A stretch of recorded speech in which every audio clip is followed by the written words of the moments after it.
Hey guys, and welcome to Little Black Book, another one. We are giving you guys a super panel talking about Ready to Love. Now, a few people will be joining us in a few minutes' time, but I'm tasked with opening up the show. Listen, this season has started off with a little bit of a bang. It's not too heavy, not too crazy, but a little bit of a bang. I'm not going to be mad at it. I like the way it started, okay? The energy's been right, and there's people seem to be of a ripe old age as well, and it seems like there seems to be a mature cast. I like to think so. But it's interesting. We had great conversations for a few different people, i.e., for me, Quentin and Lee, and I hope they work out. Janelle was also a fan favorite with Herbert as well. And then also as well, we had who's the other person now I'm thinking of? I can't think of any other names who were actually all right. I think those are the two. Okay, so I just think those were two that was pretty decent. So we're gonna have a few people coming through super panel wise. I've also put a link in the chat. I'll put it in there again. If you do want to have your say as well, please come and have your say. We'd love to hear what you guys got to say as well, and let me know your thoughts today. Okay, all right. So you're going to do a massive favor. If you're new to the channel, make sure you like it, you share, you subscribe, you click on that bell button as well. You've been joining us for the last few hours. We've been on here for the last 3 or 4 hours talking about different things. We talked about Kiki Palmer earlier on. We now split out Ready to Love. And so this is our last leg of tonight. We're talking to you guys about Ready to Love. Let us know your thoughts. What did you guys think about this particular season? I might even go through a couple of tweets as well, because there's some interesting reactions on Ready to Love as well, and how people thought about it as well. So again, if you're new to the channel, like it, share, subscribe, click on that bell button. We want to know your thoughts as well, and hopefully we get to hear some of you guys' takes as well. All right, so we want to see what your takes are around this particular situation. Okay, all right. So yeah, listen, it's crazy out here, I can't explain it. It was nuts to see this season go the way it did. I.e., Tequila was moving mad, and I can't lie to you, she was a little bit crazy on that situation. Don't know what she was going on with as well, but we'll see what happens there. JR, I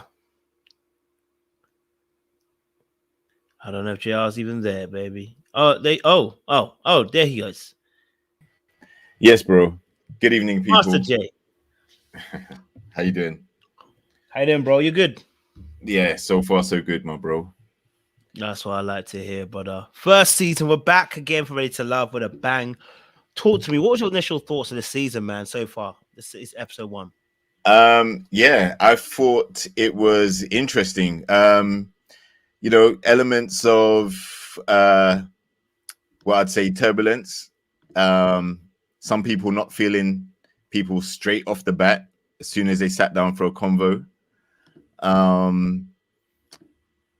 It's very early, so you can't really see how it's going to go at the moment, but intriguing. I would definitely say it's intriguing. I'm looking forward to seeing how the season progresses and some of these journeys progress, who connects with who. But yeah, as you mentioned, there was some mad behavior that I heard, and I also questioned some of the selection process, particularly with some of the men on this season. After hearing what some of them did as an occupation and matching that with wanting to find love, I'm not too sure, but I'm sure we'll get into that. Let's get into it while we're already here. So you said some of the men, a little bit of suspects. Talk to me, man. Yeah. What are you thinking? So I'm thinking erotic novelist into BDSM, leading with it, and also talking about wanting to, like chain ladies up in the dungeon and all that type of stuff. I was like, how did this dude get on Ready to Love? Like, I mean, surely he would find somebody more like-minded in one of the parties or whatever it is that he does. But to come on a TV show where you're going to meet people who are, in some cases, really serious about finding love and have, occupations that are more palatable, I would have thought that would have put him at a detriment straight away, just you know, we heard the comment about the DJ and comedian being a thought job. Well, I would have thought the BDSM erotic novelist, that's definitely going to be up there in terms of red flag. I would have thought, you know, you're making a living off of basically writing dirty stories, telling dirty stories, and chaining people up and whipping them and doing all types of other things. So that was one that stood out straight away. Now, it's interesting you mentioned that, because actually the person who said that they were interested, it's the same person who said that it's a thought job, which is unique. Mm-hmm. Which is why what I was saying earlier on, that Unique is telling bold-faced lies when she says it's a thought job, but is willing to be intrigued and interested by someone who is job is to write erotic novels. What do you make of that? Is somebody, you know, as Unique, obviously, kind of telling those you know, halfway truths and stuff. What's your kind of thoughts around that? Yeah, I felt that she was very I think she was very judgmental about the DJ. You know, DJing is, yeah, okay, there are some that get groupies and things like that, but for the most part, they're there to set the tone for whatever event it is. And, you know, for her to make that type of statement, I thought it was a bit of a I want to say a hypocritical thing to say, but she's not obviously in the situation. But to say that one guy and write him off, dismiss him, not be interested in what he was talking about, and then to be intrigued by this erotic novelist dude, I get it. There may be some eye candy involved. She may feel like she's intrigued by the way he looks and things, but that occupation alone is going to be problematic for any relationship. Like any relationship. Maybe she's curious about that side of, you know, the sexual exploits or whatever. But other than that, I can't see why she would be interested knowing what he does, because he's led with it. He hasn't hidden it at all. He led with it. Every conversation he had, pretty much, he was mentioning what he does for a living. And I'm not saying hide it. I'm just saying I would think it's the wrong occupation to be coming on a show looking for a serious relationship. That's what my point is. I like it. Hey, Sabrina, good to see you, babe. Jojo, how are you? I'm good, thank you. I'm good. Good. We're talking about Unique and quote unquote double standards. She had the DJ in one place where she said it's a thought job, but then was very intrigued by the gentleman, I can't remember his name now, it's gone out of my head, who you know, was the erotic author. Right. Yeah. I want to get your kind of thoughts. What did you think of that particular situation? For me, when she was asking the questions, because you guys know how I am. I'm pretty blunt. And if it's something that comes to my head and if I want to ask it, I'm going to ask it. So I appreciated her transparency. I appreciated her being herself, but I didn't really appreciate how she responded to his answers. It was kind of like you asked him the questions, but because he didn't answer the way that you probably wanted him to answer, it was like she was slightly she had like a really disgusted look on her face. Like, oh my God, like, what did you expect this grown ass man to say? Like, he's had experiences in his life and I appreciated his honesty. You know what I mean? So, I mean, it's better to find out now and that he's had these experiences. So maybe he's ready to settle down and have these experiences with his woman now. You know what I mean? So yeah, and the fact that he said he didn't want to wait until marriage, I get it. Everyone is different. You know, everyone's going to have their own opinion. Everyone does have a past. So it's kind of you know, why be judgmental about it? So it kind of made me feel a type of way. And then when she was like, yeah, and that guy Marvin, isn't that his name, Marvin? Mm-hmm. And Marvin, he do something to me. And I'm just like, well, wait a minute. I'm like, you know, so, but, you know, to each his own. Maybe it was because she just wasn't as maybe physically attracted to him as she was with Marvin. And it was like she was trying to give herself an excuse to not feel this man, you know what I mean? And she made up an excuse to like Marvin. So, you know, I don't know. That's just my thoughts on it. No, good thoughts. JR, do you want to check back in again? Yeah, I definitely can see that perspective as well. So when we listened to what the DJ actually said to her, he basically was saying that he's a family man and he wants to settle down. He's looking for the right one. And that still wasn't enough for her to even give him credit for that, you know. It was more like, I'm completely put off by what you do for a living. I'm not physically attracted to you, so I'm not interested. I'm not entertaining you. I'm not even going to give you my attention, no eye contact. I'm not even going to pretend to be interested. That's what it gave to me.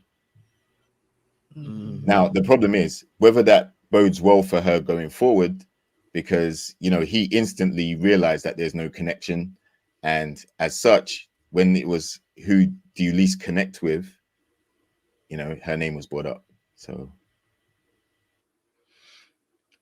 So what's your thoughts on, and because you were going to touch on it, JR, the thoughts on, is it Brandon? He's 6 months out of a marriage, divorced. And not only that, he has 4 kids as well. And you know, it is interesting. You know how I feel about people that come out of marriages so quickly, divorces, and he's married the mother of his kids is twice as well. So, you know, I'm not even mad at the fact that he married her twice. I mean, he did it the first time, thought to himself and try again, and at least he tried. But what's your thoughts there, JR? And I'll go to Sabrina and get her. Right. So this was the other guy that I questioned what he was doing on the show, because, you know, all right. So at first I was like, man, why? But then I thought to myself, okay, he's got his kids with one woman. It's the woman that he married twice. So maybe there is an element of trying to make it work. And one of the ladies even supported, like, fended for him when, you know, that was a turnoff for another lady. So, but at the end of the day, 6 months is too short of a time period to want to bring someone else into a relationship situation where you have 4 kids and, you know, it's still kind of fresh. He hasn't been by himself long enough to sort out how childcare and all these other different things are going to work for even a year yet, like 6 months. So he just seems like he's ready to get back out there. And the problem with that is, you know, it may be a lot to take on, having so much of his time divided between this previous family situation as well as trying to start something new. So I definitely question. But again, I think eye candy may get him a bit further in the process. But that's, to me, like, he was the second guy. I was like, what is he doing on the show? Sabrina, what's your thoughts? So I thought to myself, if I was on the show and he had walked up to me and told me that. So my thing I'm going to say about Brandon is kudos to you. You know, grown man trying to be a grown man. You know what I mean? He did try twice. I, you know, commend him for that. It's not men out here that's even trying to try half a try. You know what I mean? To even make a relationship work, let alone trying to make a marriage work again. So I commend him for that, and, you know, trying to do it, you know, for the kids and to see, you know, where it could go. So I definitely respect him in that aspect, but JR hit it. The issue that I kind of had with him, and let me say this too, like I do, and I commend him for, you know, putting himself back out there and not giving up hope on love, you know, and it's a lot of men I mean, at the end of the day, it's a lot of, just like it's a lot of bitter women, it's a lot of bitter men out here too. You know what I mean? And for him to still have hope and to still, like, you know, kind of looking at the bright side of it, you're like, I'm going to put myself out there because I really feel like I can find love out there. It wasn't with her, then maybe it's someone else. So, you know, kudos to him for that. But the fact that it's only been 6 months into the divorce, but I can personally say that in a divorce, even though he's been divorced 6 months, they could have been separated for 2 years. They could have been separated for 3 years. You know what I mean? Like, we don't really know his story. And I know a lot of people are like, red flags, he's a walking red flag. Like, I'm like, damn, it was the first episode. Like, we really don't know. And that's just the type of person that I am. Like, I just feel like I need more. Like, I need to know more. You know, I'm not saying he won't end up being a red flag, but for me, I just feel like before I kind of, you know, judge him and feel like he's not ready and he's probably the first walking red flag that we see. But in real life, he might be the only one really there for love. And he might actually meet a woman and treat her like a queen and they live happily ever after forever, you know, but we don't know that. But that's just how I think, you know. But I really hope that, you know, he does takes his time and he doesn't rush into anything, because it is, you know, a little soon for him to, you know, this is ready for love. Like, people out here, people that come on the show, like, we ready to get married. We trying to drop our last name. We trying to get bunned up. You know what I mean? So it's, you know, for the show, I'm sure it's a lot of people that's watching it saying, yeah, he didn't need to be on the show. You know what I mean? But who are we to say if he's really ready and that he shouldn't have been on the show or not? You know, it's just my perspective. Love it. Any other thoughts on that, JL? Go for it. Yeah, I can totally get that. It's still very early, so he led with that. There's still maybe some time to go for him to explain more about the situation, if he does end up doing so. So yeah, it's quite feasible he could have been separated for longer, but the divorce was only finalized recently. But again, I just come back to, it's still going to be a lot for someone coming in fresh to deal with, even if they have children or not. You know, this guy's got 4 kids. That's a lot of money coming out of the house to support those 4 kids. And that's money that could be going towards a new relationship if the partner really, you know, thinks about it that deeply. And then, you know, you're always going to be at the beckoning call of, you know, what could potentially be happening in school or in life, or, you know, what they need growing up for their development, you know. And also, is there still like a good interaction between him and the ex-wife?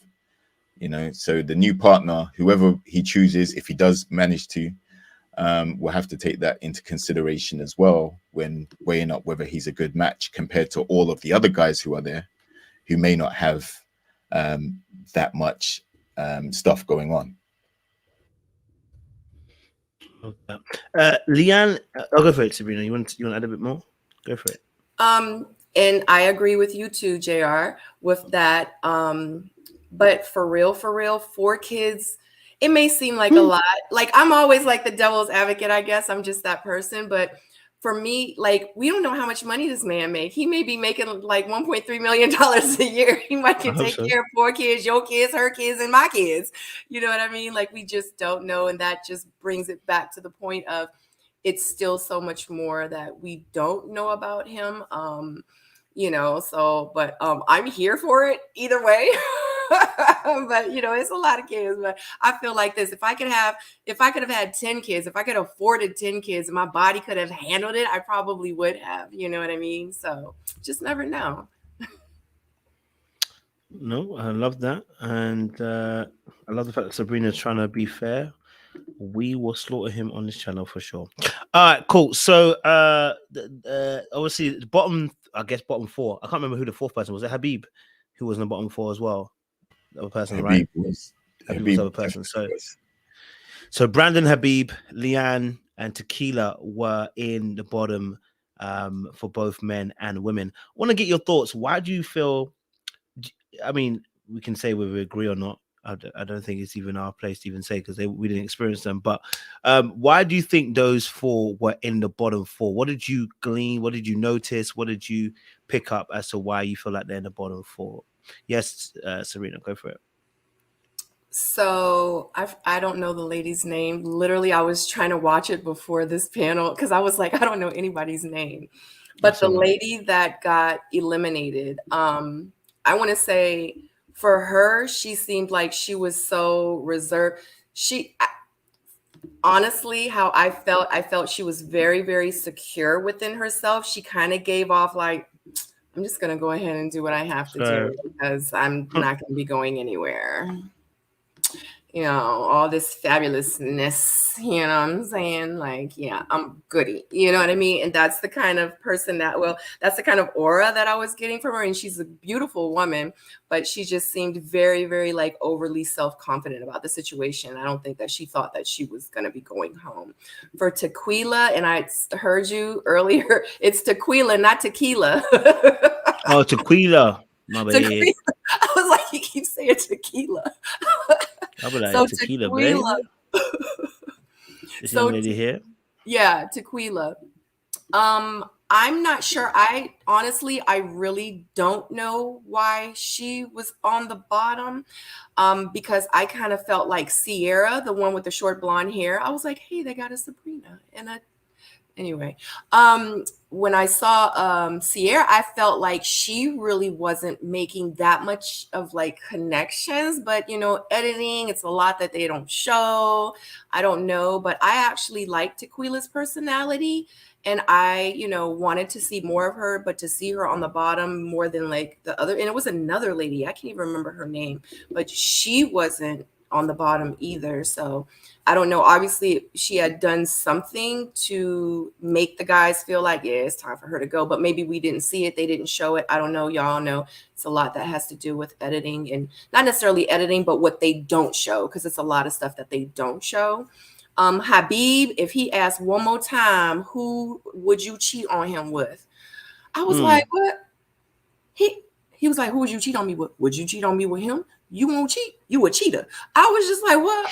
Like, it was just awkward for me. I just don't know. And I was like, if he tells one more person that he's a saxophonist, I was like, so like you here looking for love, or you trying to be the plug? Like, it was making me feel a type of way. I think he's really, really handsome. I love that he is really like connected with this culture, but he was giving off salesman. For Brandon, we all know why he was on the bottom. Yeah, we all know why he was on the bottom. I mean, it's nothing more that I can say. Obviously, to the women, he, you know, is a red flag to them, and they're just not interested in being ready to love with a man that just got divorced 6 months ago with 4 children, twice with the same woman. I appreciate Sabrina. JR, the 4 on the bottom, what he's saying. Yeah, so I can actually see why all 4 of them were at the bottom. From my perspective, Leanne, I think her name is. She, I don't want to be mean, but she's the oldest on the entire cast. That's true. And I think there may be a chemistry or personality, you know, it was a bit off, and she didn't gravitate, like none of the men really found her endearing enough. And I think she actually was surprised to get sent home. Nobody wants to get sent home first. I can imagine it must be, you know, you just got there and then you're the first to go home. I get it. But yeah, she just didn't seem to be into any of the guys there. So she didn't hit the ground running. And I think in the mixer situation, you literally have to hit the ground running before you start to engage in a lengthy process of dating in multiple scenarios. You know, the guys really want to have a feel for who you are and if they really stand a chance with a potential relationship, if not some good dates. So I can understand that one. With Tequila, I think that is more of I want to say an attitude issue. Like one of the opening statements she made in her confessional, her vignette, was that, you know, she feels like men like women with attitude, so she's here to bring it, right? And I think even though she did work the room, she did speak to quite a few guys, I don't think that they resonated with the attitude and personality that she particularly has. No shade to her, but I also think when she was interacting with Habibi after she survived the elimination, I think that was more okay. Now I'm upset at these guys that I've spoken to already for putting me down in the bottom, but I don't think Habibi put me down there because me and Habibi vibe. So that's what I think she was doing there. As we explained with the train dispatcher, Brandon, you know, his situation may be a lot for some women to, you know, at first glance or the aesthetics of it, hearing his situation, some women may have been like, yeah, you know what, he may look good, but that's too much. And Habibi, man, he came across to me as very insecure. I'll tell you why, because like Sabrina said, he kept on, like every single conversation in a certain segment, it was like, would you cheat on me? Or, you know, would you cheat on him with me? Why are you thinking like that when you've just met these ladies and you should be kind of putting yourself out there to introduce, get to know them, you know, some charm. And, you know, when he was with Tequila, you know, it wasn't as problematic, I want to say. It was a lot more smoother, their interaction. There was some humor there.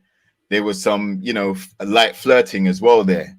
So I think that may be a possible match. But I can also see why it was a turnoff for some of the other ladies. It came across as very insecure.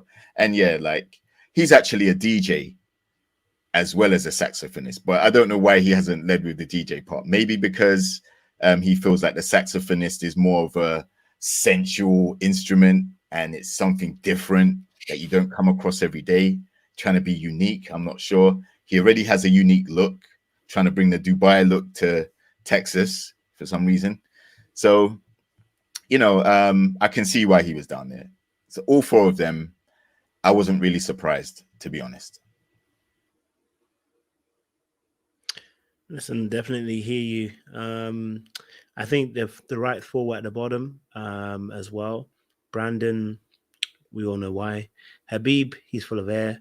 Tequila, I think she just needs a little bit more confidence about herself, you know, and belief and self-worth, because you know, she's a very beautiful woman, got good energy, but just needs to believe in herself. And Leanne, you know, listen, Leanne, stay classy. She looked good, you know what I'm saying? Like, but I think her age might have played a role in it as well, in terms of the men actually connecting with her as well going forward. So I understand that particular part.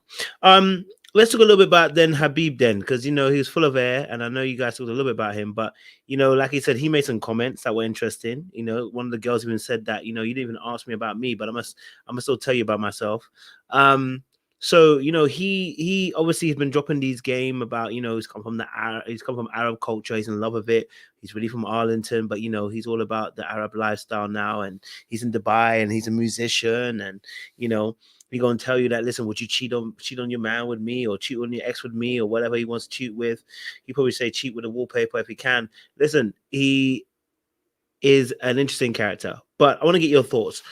What did you actually think, in deeper thoughts, with Habib and his particular way of moving around the dating scene? Yes, Sabrina. I think that he needs validation. I think that he has insecurity issues. I think that he needs to go find himself. all the traveling he did, going to Dubai and doing this and doing that. Like, all that is cool, but his energy is giving like little boy energy to me. I was kind of taken aback by like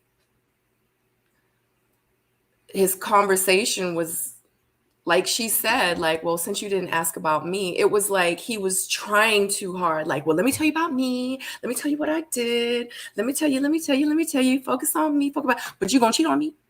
Like, it was just awkward to kind of watch him. The things that he was just saying, it was like, let me put some bait on the hook and let me throw it out and let me see who I can get. But it was like, no, like he didn't have any depth about him.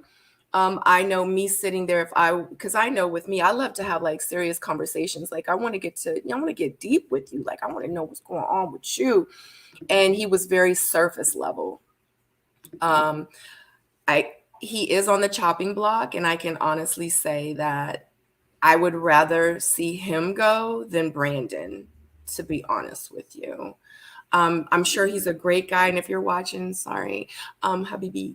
But I really feel like he's a great guy, but I really feel like he needs to kind of go have some more like life lessons. I don't know, maybe he needs to have some more lessons about women too, and how you talk to women and how you approach women. I don't know.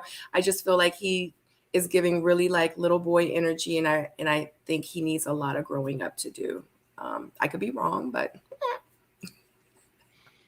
hey, you know what? I hate you on that. JR, Habib. Yeah, like Habibi means love. That's what the word actually. So that's not his actual name. His name's Travis. All right. let me put myself on. So just I'll put that out there. Habibi means love. He's trying to use that in this show. Yeah, like I said before, he gave me insecure vibes, but I also think he has an element, like a light-hearted, good sense of humor type energy about him as well. He is the youngest male on the show. He's only about 33, I think. So, if you put him in a setting where he's around more mature men and women, he's going to seem like the immature one because he doesn't have that personality, let alone the probably the life experience that some of the others have.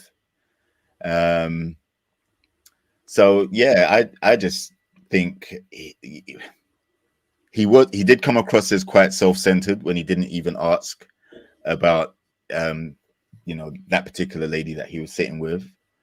And I noticed that straight away. I was like, dude, you're meant to be getting to know her, but all you're doing is talking about yourself. So you're not interested in her. But again, it's still early. I'm not sure how long he's going to last on there, because, a lot of the ladies are turned off by him already. And I'm not sure how he's going to pull it around, change it around, unless he brings out the saxophone and starts trying to harmonize and serenade some of these women. In the nude.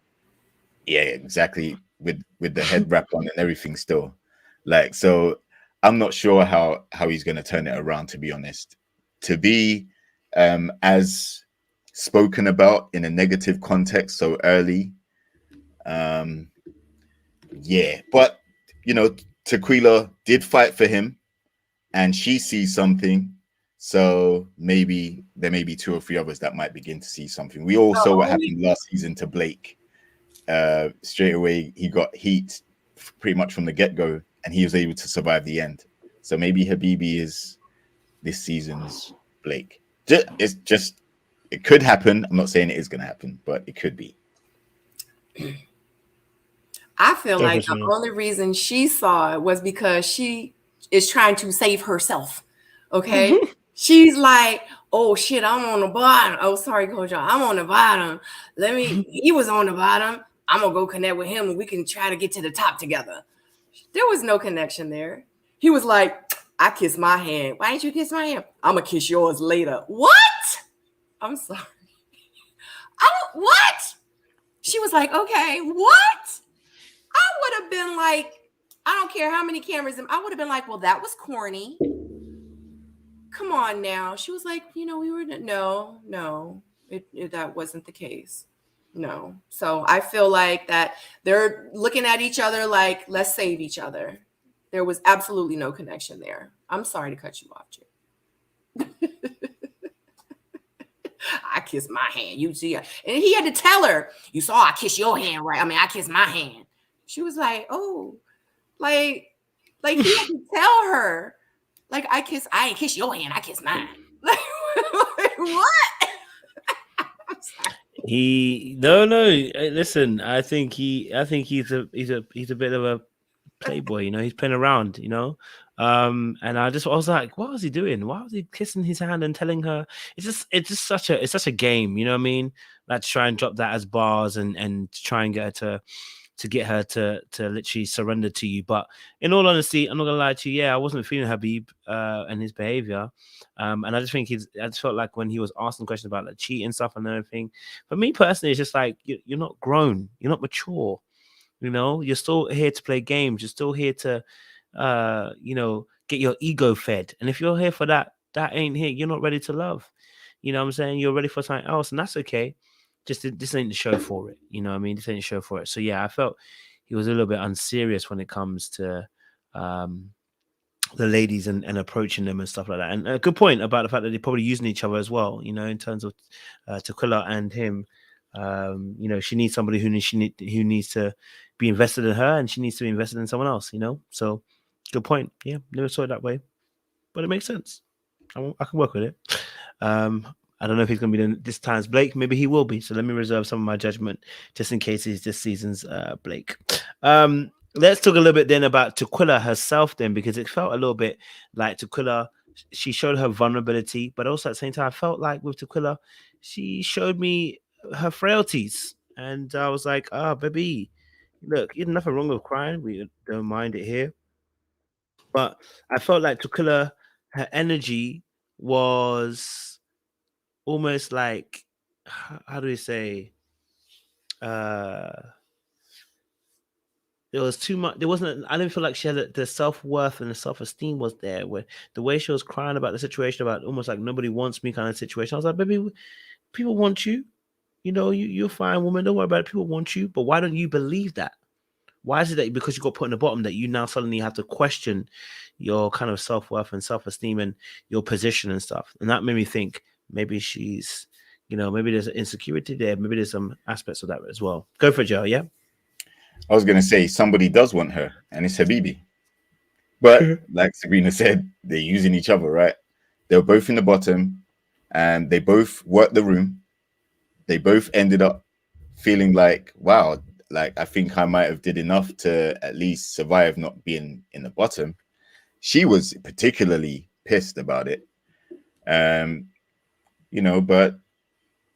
at the end of the day,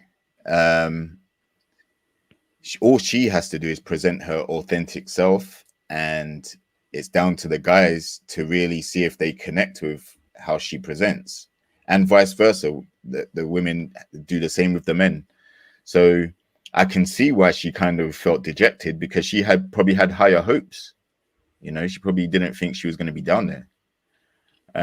It's not the end of the world, but if this connection with Habibi is enough to maybe help her survive another week or two, who knows? She may even gain more suitors in the process. But yeah, I wasn't surprised that she was pissed, because the energy she came in with was, I thought she was quite confident, but obviously turned out to be like a fragile confidence. But remember, there were like, how many guys that, other than Habibi, there's like 9 guys in total. Yeah, 9 guys in total. So 8 of them weren't feeling her. That's not good odds. So I can see why she was a bit upset by that. Didn't think of it like that. Go for it, Sabrina. Well, let her tell it. They all lying because she said that's not what they had said. Okay, you know what I'm saying? So, but I mean, to be honest with you, oh God, whenever I do these panels, I really try not to relate it to when I, Coach, I really try not to relate it to when I was on the show. But I'm saying the very first day in real life, don't nobody want to go home. You don't want to be the person that went home first. You know what I'm saying? Like, golly, like think about all the different emotions. And then the first time you being in front of 45 cameras, in front of Tommy, in front of the producers, in front of being on TV. You know what I mean? You're thinking all these different things, like how my hair look. Do I got lipstick on my teeth? Oh my God, am I sweating? Do I got boob sweat?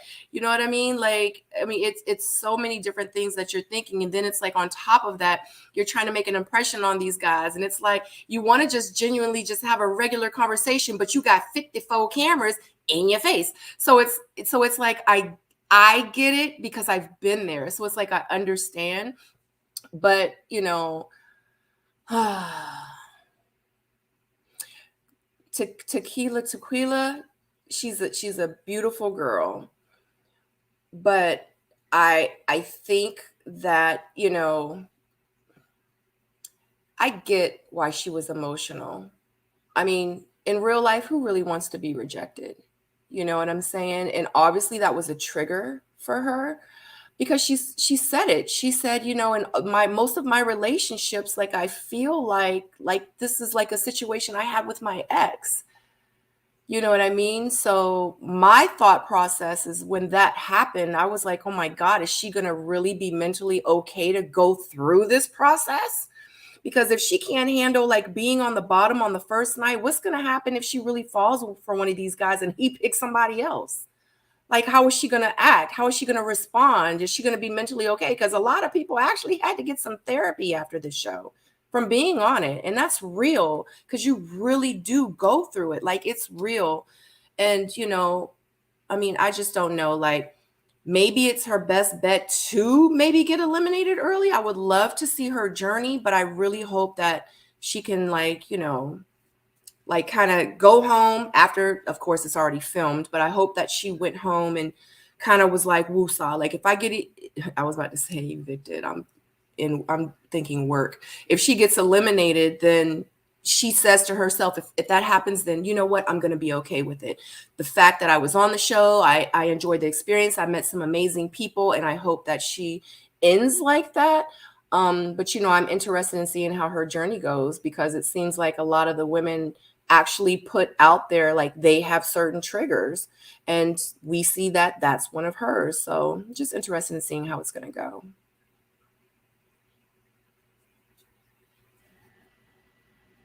Yeah, I would just follow on from that and saying if that is something that is one of her triggers, if she knows that, then this format is going to be quite difficult for her because, you know, you're going to have some women being favored over others. Mm-hmm. And she may be on the unlucky side of that. And it's how you deal with that rejection that might actually give you more of a chance to change whatever it is people are saying and maybe come with a different energy and attract more of the guys. So if she didn't know that it was a trigger for her before, she knows now. So it's what she does from here on that's going to be the main thing in her journey. Yeah. Yeah.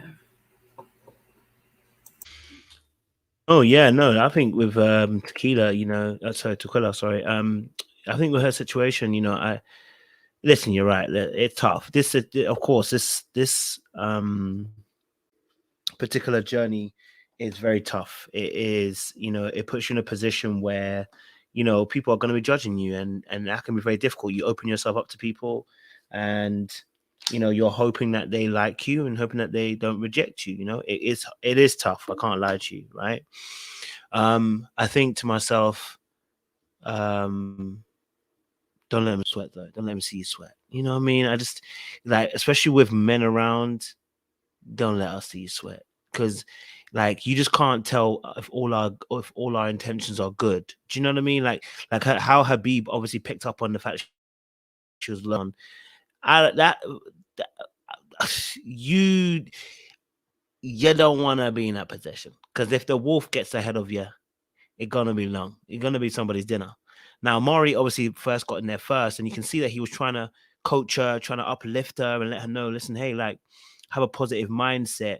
But you know, when Habiba got there, and I was like, okay, now she may be using him as well as much as he's using her. But I was like, baby, look, I hope you know what you're doing. Because old boy, he's willing to take advantage of you to be able to stay in the game, use your loyalty, use your liking for him to stay in the game. So it's like, don't let Wolves see you sweat like this, man. Do you know what I mean? You save that for the closet. You cry, you break down in your closet. But doing it out there in them underneath the umbrellas, so people can see you. I was like, I don't even trust Habib already, and already he was latched onto you, and I felt like Habib just smelled blood. That's what it felt like. But of course, that's the editing, and we don't know 100%. But it felt like he smelled blood and was like, oh no, baby, you ain't gonna, oh, you ain't gonna cry out here by yourself. No, I'm gonna show you. And we can talk about this as well, which is that then led on to what she did later on, where she put the snide remark on the ladies by saying, y'all don't know what true love is. And I'm looking at her like, I thought you might have been using him, but baby, clearly, darling, you literally might be thinking that he is a ride or die for you, baby. And whenever people have ride or die energy, they die. You know what I mean? So you don't get to ride it out for very long, you know? So I did think to myself, like, hey, now Habib is now on your mind. I'm like, why is Habib the one that is got all your attention? And I think it's that he's an attractive man, he's good looking, he's got charisma. It's the ultimate pick me up. Mari isn't the pick me up. Habib is, because both of them did the same job, but there's only one person she's given that loyalty to, and it's Habib. And that should let you know too. I think that was a pick me up. That was a validational statement by him, you know, liking her and saying, would you? And the fact that she answered the question about would you cheat, she wasn't smart enough to see that maybe I shouldn't answer this question. She let us down. You know what I mean? What's your thoughts to that as well? Because obviously the situation with the ladies too happened as well. Go for it, JR.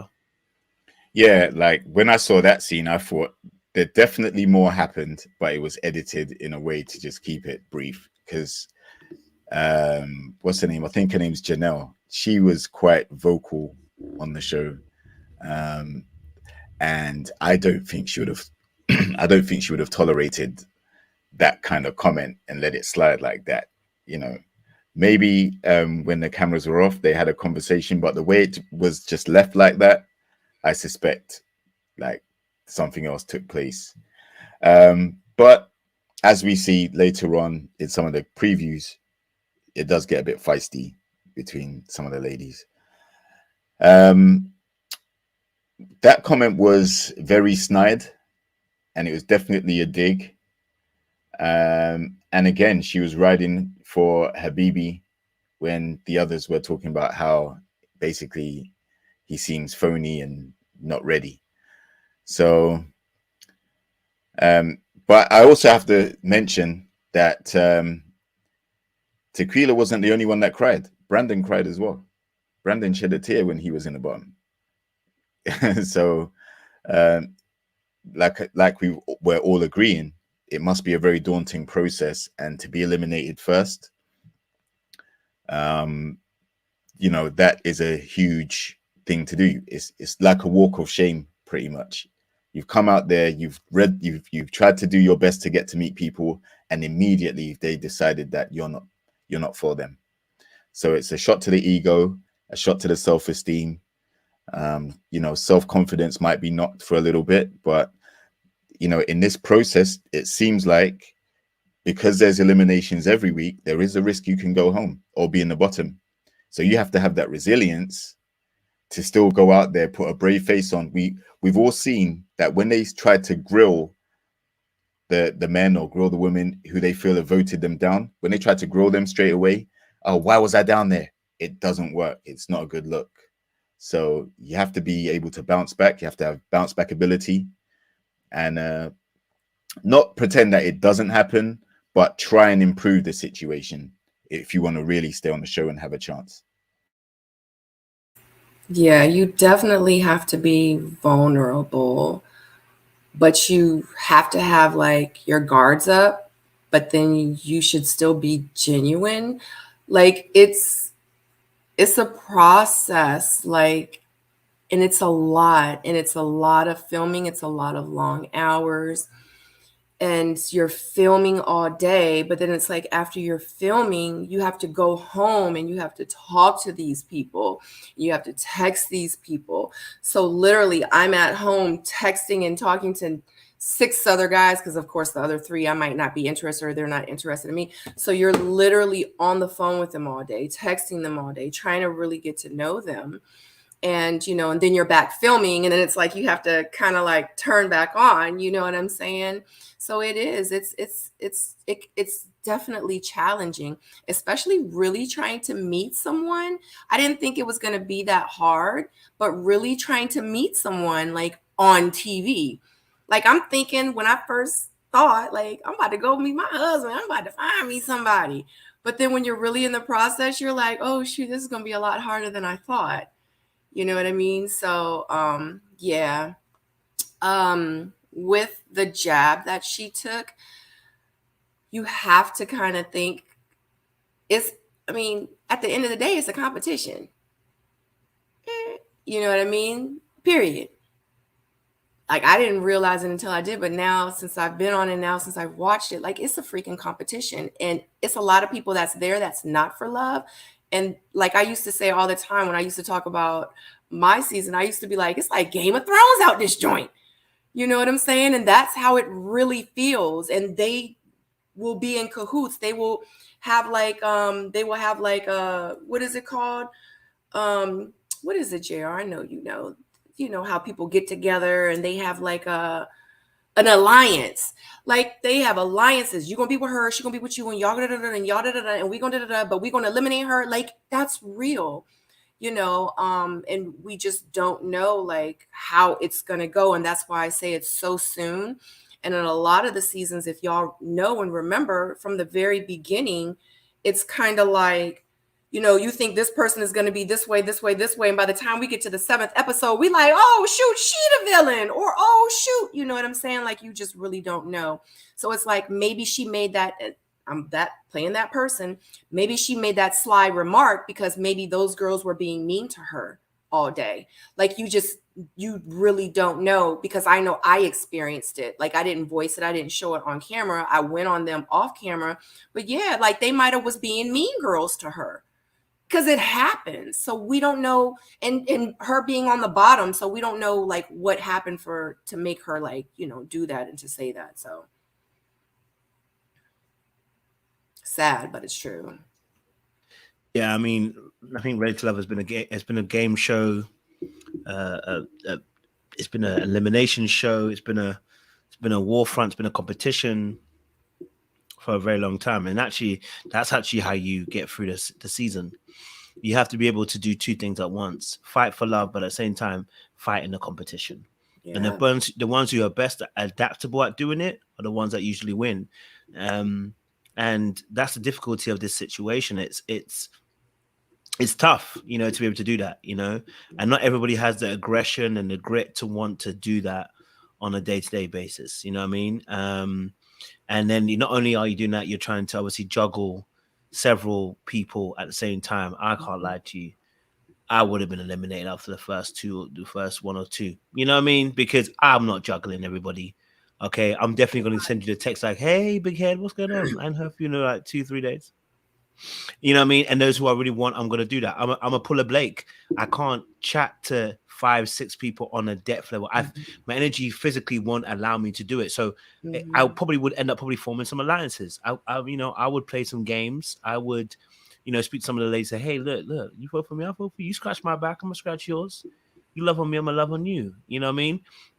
Because I can't physically talk to that many people along the way. So yes, it's about who can best maintain those people in their base and keep them on side. Yeah.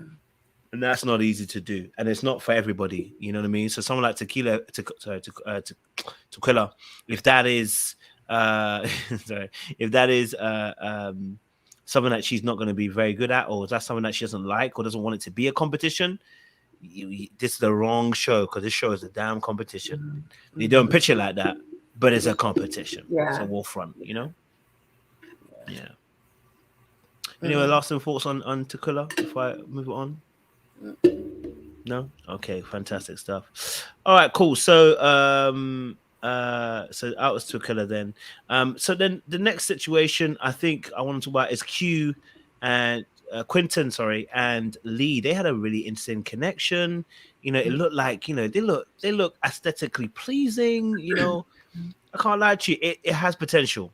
You know, but you know, I can never put my eggs in the basket of Ready to Love. Can't lie to you. Love my Uncle Tommy, but we can't trust y'all. Okay, we've had 8 seasons. It starts off real well, and then someone does something. But we're hoping that this might be the season that we get some real love up in here. Quentin and Lee look good, but it's only the first day. So, you know what I mean?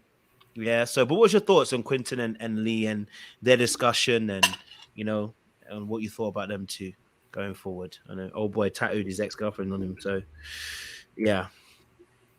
Yes, Sabrina, go for it. Your mic's already open. Go for it, babe. I absolutely love them. I think she is a cutie pie, and I think he is nice looking. I liked, like, when they were on the screen, I liked watching them together. They looked like they had great chemistry. It seemed like it was mutual for the both of them, and I'm just excited to see their journey. You know, I think they complement each other well, because I think she's into fitness. Like, she's like the instructor, I think they showed, and he's a personal trainer, and, you know, so, and they have, like, you know, common interests as well. So I'm definitely excited to see their journey. Yeah, I like their connection too. I think they connected over a similar occupation, which probably leads to a similar lifestyle. Plus, aesthetically, they like each other. So it was good to see organic, holistic connection. They talked about previous relationships. It didn't put the other person off. And they had some humor, a little bit of flirt in there as well. So yeah, I like the connection. It seemed like a good one.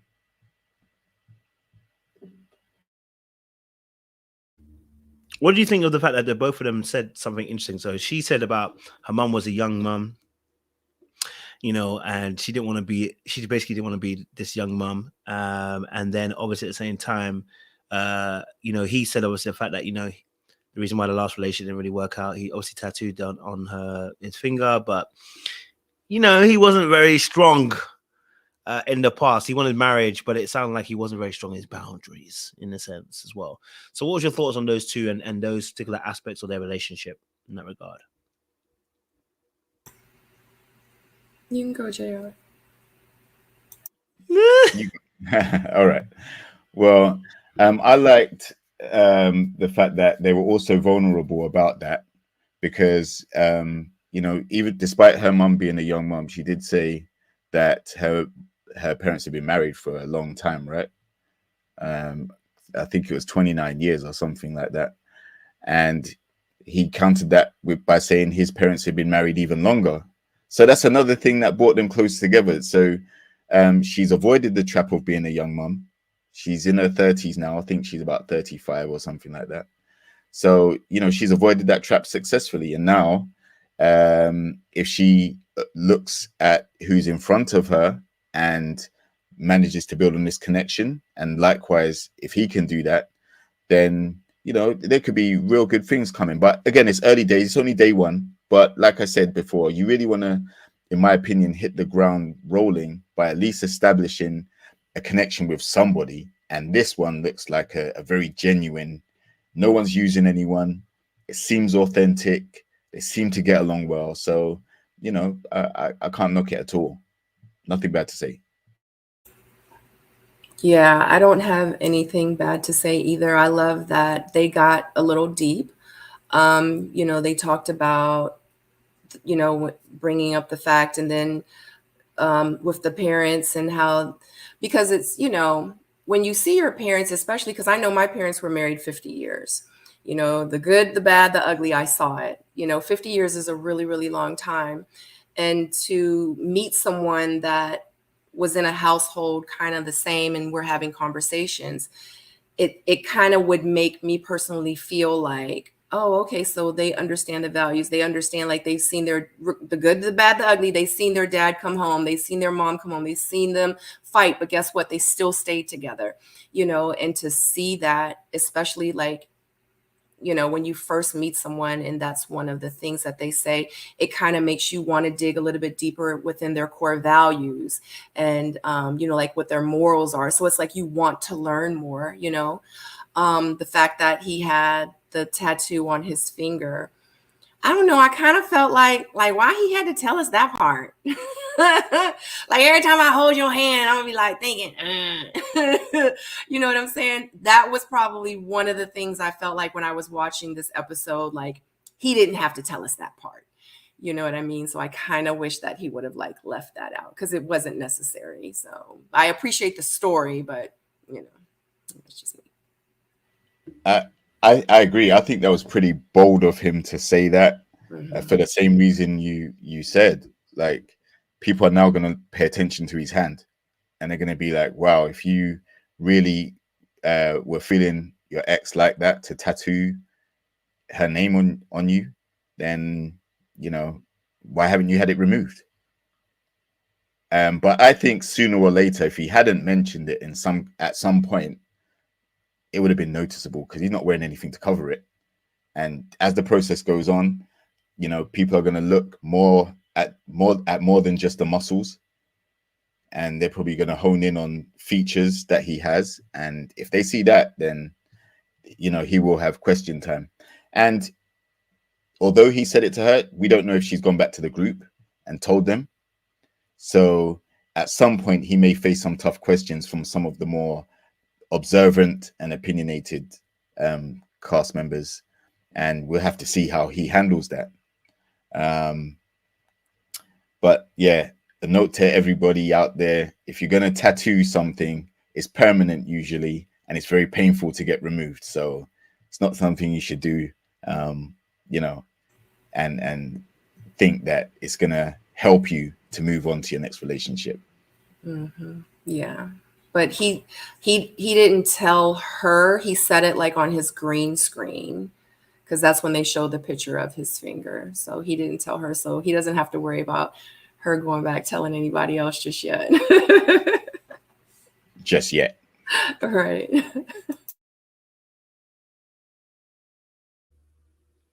Yeah, no, I mean, and I think what was key about it also too, I really like the energy. So just in case everybody wants to see who they are, because I hear the panel, the chat are crying about they don't know who they look like. Y'all need to pay attention. That's what y'all need to do. This is Lee. God damn.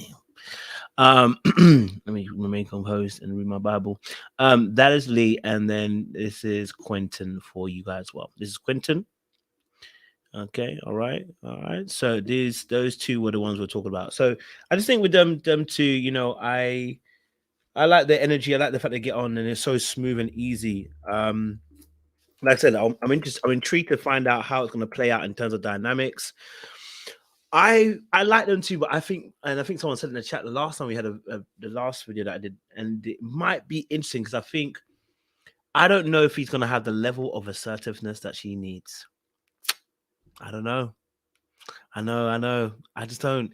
If your previous girlfriend is the reason why you said that you tattooed a finger, and the reason why it didn't work out is because you weren't that necessarily that strong, Lee's giving. I'm not even saying that Lee's even that strong. I'm just saying that Lee looks like she know what she doing, what she want, what she gonna go for. So if you out here dilly dallying or not being strong, bruh, she gonna run you to the ground, baby. Okay, so I'm just hoping that he got the strength for it. That's what I'm saying. I hope he got the strength for it. Go for it, Serena. I thought that he said something about because he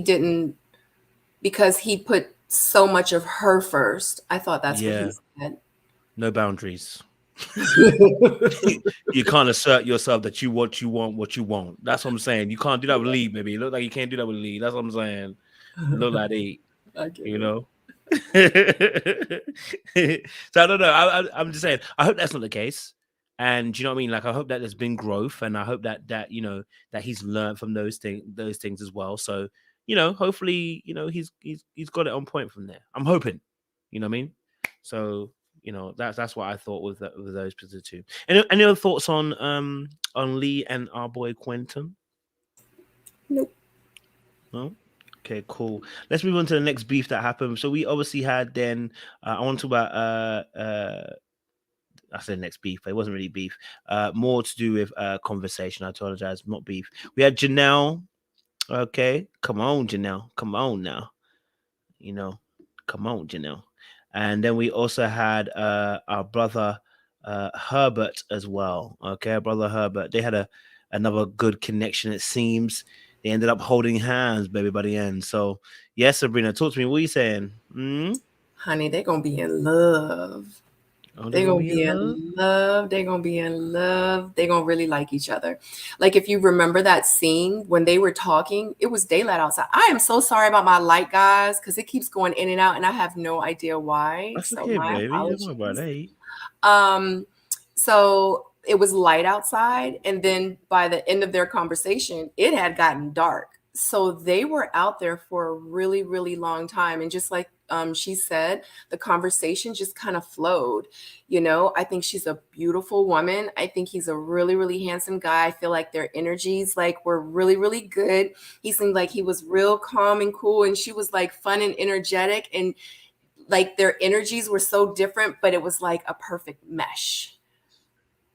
Yeah, that's what I got from it. I'm interested in seeing how they're going to play out. But I can say this, I feel like towards the end, or maybe when they get to know each other, that she may be a bit too much woman for him. And I don't mean like, you know, like I mean like, because she has a really strong personality, and because he's so calm and cool, I think because of this setting, her personality might kind of like overpower a little bit at times, and he may be like, you know what I mean? So, but I hope that it really can like work out with them, because I really enjoy like watching them. I hear that. Thank you, Sabrina. JR? Yeah, I like this connection too. It seemed genuine. They looked like they had a good time sitting down, getting to know each other. Again, early days, but it's a good start for both of them. And considering Janelle has had a fair bit to say about some of the other guys at this point so early, the fact that she actually has, you know, expressed such a level of like for him so early, that's a good thing. He seems like a very chilled dude. He wasn't the focal point of this episode. So I think he did more than enough to survive any heat or anything like that. You know, kept it pleasant, kept smiling. And yeah, the conversation, it had a few layers to it. Wasn't necessarily deep, but it seemed enjoyable. And if it impressed Janelle, then it must have done something, because like I said, she was quite outspoken so early. So yeah, not mad at it at all. You know, I look forward to seeing what develops, if anything does. Love that. Tyler, welcome to the panel. Good to see someone new. We're talking about Ready to Love Dallas, baby. But we're talking about Herbert and Janelle and their connection. What was your thoughts seeing Herbert and Janelle? What did you think of their connection? Peace, everybody. Ooh, my oh, sir, hold on. Damn. Was that too loud? I'm sorry. No, the depth, the deeps, the bass. Oh, Lord. Don't kill this lady, sir. Go for it, Cap. Go for it. No, from this first episode, I really like Herbert and Janelle. Their chemistry kind of just reminds me of a flow where it's just, you know, effortless, it's not rushed, just seemed organic, you know, and they probably talked the most out of all the connections they seem to made and everything. And The only thing that I do have a question on was, well, I'm curious about, Janelle did say earlier that, you know, she wants to adopt kids. And I think she was talking to Red about that. And Herbert, when they were talking with each other, he wants to have his own kids, I'm assuming, because he said, you know, whatever the Lord is willing to give me. So as they start to, you know, go on this journey together, I think that's just the only conversation I'm kind of curious about when it's brought up, of if she's willing to compromise or if he's willing to compromise, how will that mesh? And so I think if they like each other well enough and there's like chemistry there, they'll work it out some way, because it seemed like, you know, they didn't want to stop talking to each other and really get to know more. Another thing too was, you mentioned about the jacket code, Joe, from the last panel. And I went back into the episode and it turned out to be Marvin's jacket because he has that red handkerchief on his left side. So I was like, Herbert's not the only one. And we'll probably see in the second, maybe the third episode, of how they started to connect. But it's going to be pretty dicey a little bit. But I like Herbert and Janelle. It just shows, you know, there's something genuine there out of everybody. I like this guy already, Tyler. I like energy, man. I like the voice, I like the energy. Soothing, you know, as well. Soothing, you know. Whilst you're there, because I know you missed a little bit earlier on, so maybe you can quickly just update what your thoughts are. We spoke about Tequila. What's your thoughts on Tequila situation? What was your quick thoughts on that? Tequila situation, I'm pretty much the same thoughts with JR and Sabrina. I do remember from Tequila, she talked about how from her past experiences, she thinks she has an idea of what men like. So I think she kind of carried that over into the show and just thought, you know, well, this is how I should approach it now, especially with the Philip conversation of, you know, him saying spiritual and religious, you know, are you spiritual and religious? And then out of nowhere, well, let me ask you this, what is your deal with sex on that? And it's just like, oh, it's like, wait a minute. Thought we were talking about, you know, spirituality. So that was curious. Habibi, oh man, she's pretty much caught in Habibi's web. I don't know how, I don't know why. I mean, first off, a brother named Habibi, I that's a first. I've never, we all know, right? It means love. Yeah, I don't Your know. real name's Travis. Travis. See, there we go. I'm like, that's got to be a stage name or saxophonist name. I don't know, but that just threw me way off guard. The only other connection that I thought was cool was her and Mario. That was the one he had lost his father. Yeah. That was the only one that I saw was like, you know, somewhat genuine in some way, but other than that, I don't know. We'll have to see. I'm surprised she made it, but I hope for the best for her, if anything. That's all. I appreciate that. No worries, I appreciate that. Good summary. Sabrina, JR, any other thoughts on Janelle and Herbert? No. No. All right, cool. Let's have a quick conversation then about the beef that happened between obviously Eunuch and our brother. I think is it Brother Red? If I'm not correct, it's Brother Red. So they had a little bit of a beef. Now I know we mentioned a little bit earlier on because we spoke about obviously Eunuch a little bit, but let's talk specifically Eunuch and Red and their situation, because the old girl told us straight she ain't feeling that man. Okay, sorry to that man, but she don't know who he is. But their situation, you know, they were talking about, you know, DJing, etc. And he mentioned his job. She's also into, I think, film and TV as well, so she's very much heavily involved in that industry.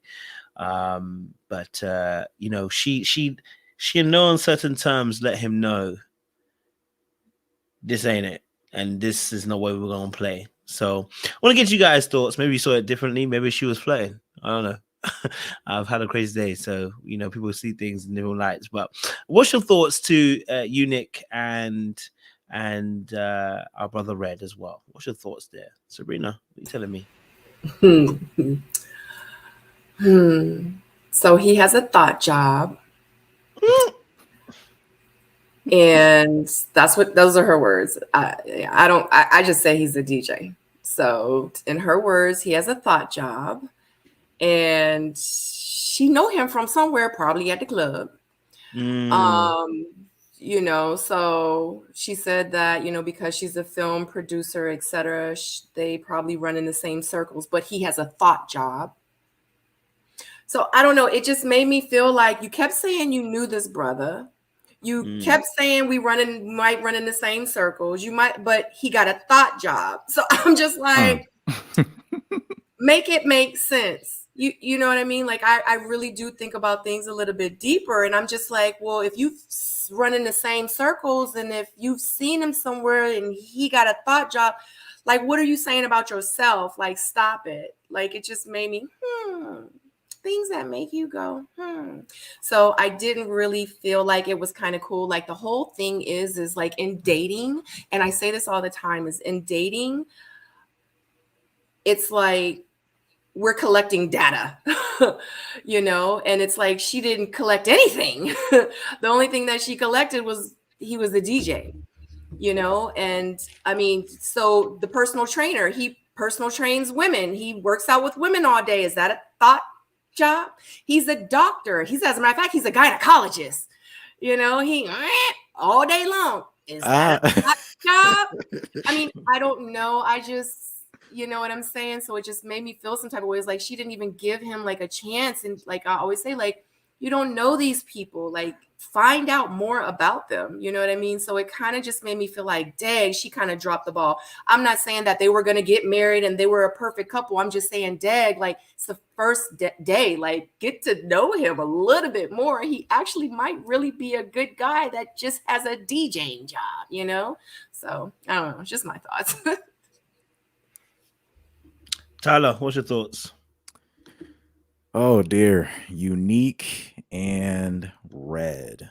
So I keep hearing calling it eunuch. It's unique. My bad. Oh, Unique. Wait, it is Unique. No, you're right. I was wrong. I keep on saying eunuch. Unique. I'm wrong. It's unique. Could go These people are killing me with these names and spellings, man. We'll go for it, bro. That is something that I would want to know too. Like, where did they meet? How did she know Red, and how did Red know her? What was that dynamic like? Did he know of him or somebody, or did they actually conversate? The thought job term was definitely hilarious, and I found it funny because I think JR, you mentioned it too, when she was talking with Marvin, and he mentioned his profession of being an erotic author. It was a different reaction of like, oh, it threw me off, but I'm intrigued. And it's like, well, erotic, when you look up the term, it's sexually arousing. So Marvin has an audience, but for Red, it's a thought job. And I don't know, like, maybe in her mind, for Red being a DJ and a comedian, it's just out in the open in public. But with Marvin's profession, it's more mystique, or he's writing, so maybe that's why it's kind of captivating her. But yeah, I really want to know how Red and Unique met, and just like what that dynamic was like, and how long did it last, or just kind of going from there. Yeah, Tyler, go for it, Joe. Yeah, like, just to add from what Tyler was saying, I think, you had Marvin. Not only did he say that he's an author and he's into BDSM, but he also made reference to taking women down into his dungeon and servicing them there, right? Yeah. So, the comment about foot job to me was shade. It was, taking a shot at this guy. She already must have made up in her mind that this ain't going to go nowhere. I think there's a 10-year gap between the two of them too. So she may even have this opinion that, at your age, you're DJing. Nah, that's not really a profession that I would assume is going to be, something a grown man should be doing. And they make a lot of money.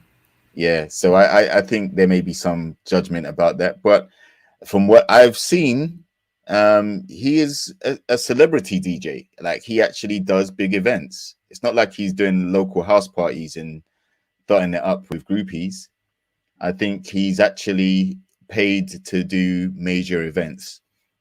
And he might have shown some humility or being humble and not really talked up his level of professionalism. So he just led with, I'm a DJ and a comedian, and she probably was just like, nah, waste of time. I'm not interested in that. But like you said, the crazy thing is the erotic author who's basically just writing about dirty talk to a female audience, I assume, right? Right. Into BDSM, tying women up, probably using some type of implements and cuffs and whips and chains and all that type of Shades stuff. of Black, right? Exactly. 50 Shades of Black. How is that not a red flag to someone who's so not prudish? I want to say so critical of what the DJ does. I think Sabrina, you made a great point. What the DJ does is out in public. He has an audience that can visibly see his work when he's doing his thing. When he's on the stage doing his comedy, he's gonna have an audience, so she can, be rest assured that he's in public view. But if you're into BDSM, that's a seedy, really underhanded, low key, nobody knows what you're doing type stuff. So how are you comfortable even considering someone to date who has that type of lifestyle and has that type of fetish, and that she's secretly into that herself? So it didn't make sense from a dating perspective, but maybe it's there may be some type of curiosity she has based on a sexual preference. Interesting points. Sean, go for it. Yeah, I think that I can't get the names down. Who's the lady's name is Unique, right? Yeah. So Yeah. I think, we kind of know the formula at this point for Ready to Love. So Unique is going to be the truth teller. And we know the truth tellers always got to tell it. They don't care who they hurt. And we see them season after season after season. They can be rude and right? That combination is what I think Unique has, right? Because how many people are successful DJs? She thinks she's known him, so obviously their paths have crossed. So they operate in similar circles because she's in television production. So for her to then say that and then to, transition to, oh, it's a thought job. I mean, think it, you don't got to say it, So that's where I see it going. I feel like she's just going to be the one throughout the season that whatever comes to top of her mind, she's going to feel justified, and she's just going to shoot off at the mouth. And, maybe she'll land somebody, maybe she won't, but it'll quickly implode, because to me, that personality trait is of a person that is really insensitive, because they don't think about other people's feelings, and that doesn't bode well in long-term relationships. So listen, Red could very well be a thought. I don't know that. But she just met him, and I don't think that is the appropriate thing to say when you just meet somebody and you're trying to make connections on a dating show. And for this other guy, listen, I'm not sure where Ready to Love is finding their castmates, but this is going to prove to be very, very interesting, because this guy said in the first episode, he's a dom. Okay, all right, brother, go for it. Listen, Black people, truly, we are not monolithic. So I feel bad for Red, because he did confess his feelings a bit towards. Oh, go ahead, Sean. My bad. Yeah, no worries. I don't know if that really positions him, his line of work really makes for the best, dating career, long term. We see the sex therapists, Sabrina, I know in your neck of the woods, we had a couple of those. Again, those don't really age well. So that's my take. It'll be fun to watch.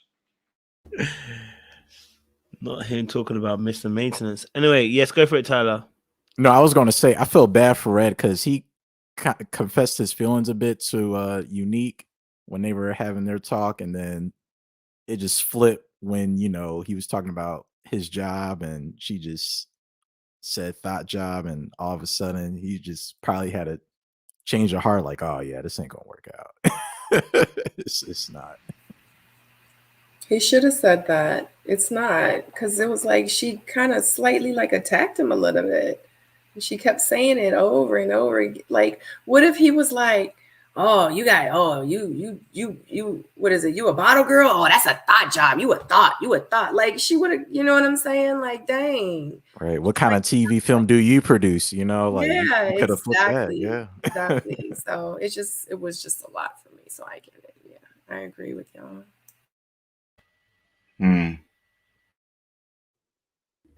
And yeah, like Unique, I think I was surprised because when she was listening to him say he's a family man and what he was looking for, she was still turned off. And he was actually saying what I think someone who's serious about being on the show would actually be saying. I want a family. I'm a family man. I'm looking for the one and this, that, the other. And she still wasn't giving him no play whatsoever, no time of day. So I was surprised at that.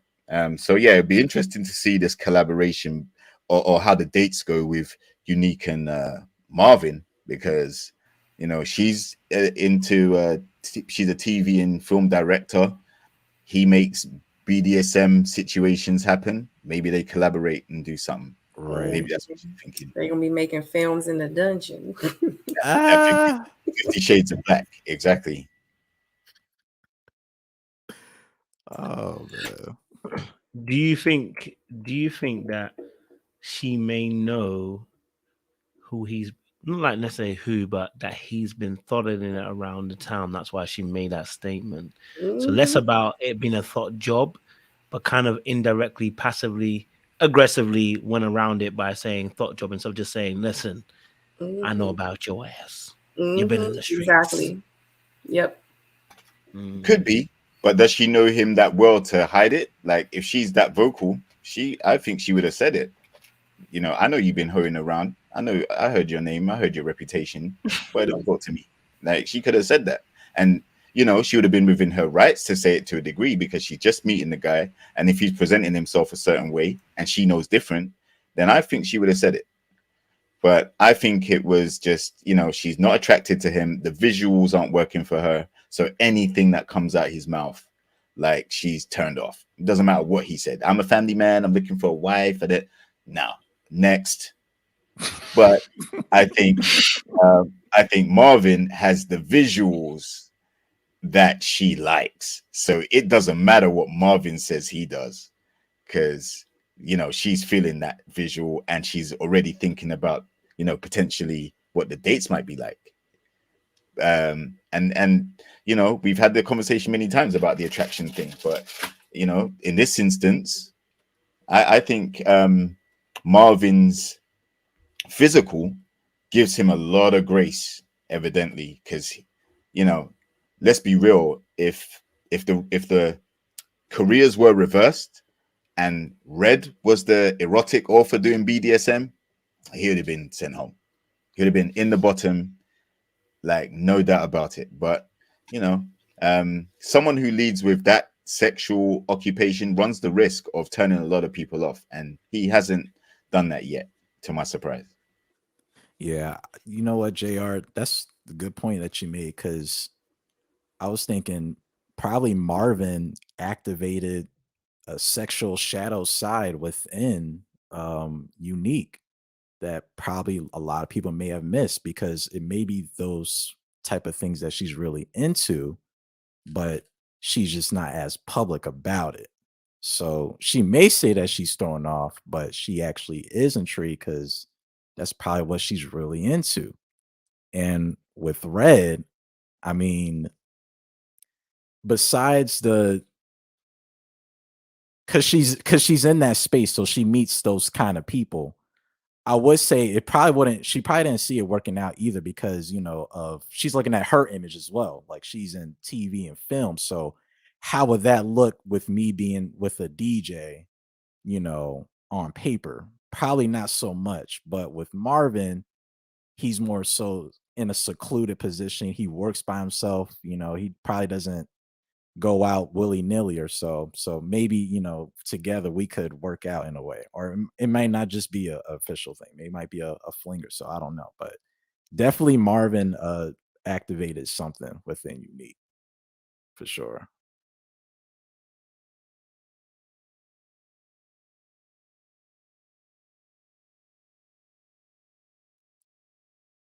Oh, Kojo, you're on mute, I think. About that, I was talking about things. Seaway. We're talking about Unique and Red situation. She told that man he had a thought job. He definitely. Seaway. Uh-oh. I mean, she goes. I mean, I don't know what was said because I was trying to hurry up. I forgot about this the show came on, so I had to watch it. Nothing really said. Everyone had different opinions. Do you say your opinion of what you thought of Red and Unique, that situation? My thing is, did she lie? I mean, the man has a thought job for sure. I just don't want to. I wouldn't want to date no DJ, personally, but I'm also just not in that industry where I have the patience for that type of situation. Do I believe that if he had a different type of face and a different type of height, would it be given something a little different? Of course. I think people would have more patience for his career, but I think once you get to a particular age, you're not trying to date no DJ. Because it's just, and what else does he do? He's a DJ. What else? Comedian. Yeah, stand up. Absolutely not. Absolutely not. But would you date a guy that does BDSM and is an erotic writer? Absolutely not. I was just saying, I was like, dang, he's the finest one on the show, and he's cuckoo for Cocoa Puffs. I said, they ain't working with nothing this season. The nicest two looking guys on the show, one got an ex-wife that he was divorced 6 months ago, and the other one is in the basement with Candy. Look, nobody can win it at this point. It's a problem. So I don't know what y'all said already, but they ain't really got too many options. I'm gonna let you know right now. Well, we know if anything, Seaway is gonna take the side of the truth teller. So I'm interested to hear what y'all got to say, but you gotta be rude. That's my new phrase for this for this season. It's rude and right. So you're gonna be rude, you're gonna be right, but you're gonna be rude. So that's it. The nicest guy is the guy with the waves. He was sweet. The one with the one they said height challenge. That's what they said. Vertically challenged, they call them. Yeah, vertically challenged. The one that was being really which one? The one that was being really nice, Tequila. Oh, okay. He was very sweet. The way he really tried to speak life into that lady. I don't know if we there yet, or we already talked about him. You can go there. But he was very sweet. He was very nice. Okay. But no, I'm personally just not dating no DJ, and I wasn't dating a DJ 5 years ago. I just don't have time for you to be in the club all day, all night, day parties, night parties. No thanks.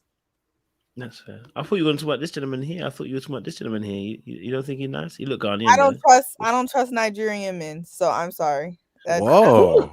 No. Whoa. Slander on the Nigerians. I mean, hey, listen, I'm Ghanaian, so it's not my business. I'm not defending them. They don't defend me. Soon as I saw the Niger flag on the necklace, I signed off. So that's all I had to say. It's not my business. That's not my business. Nigerians, come and defend yourself because the Ghanaians. But women are not defending the Niger men. They already know too. They're not defending him.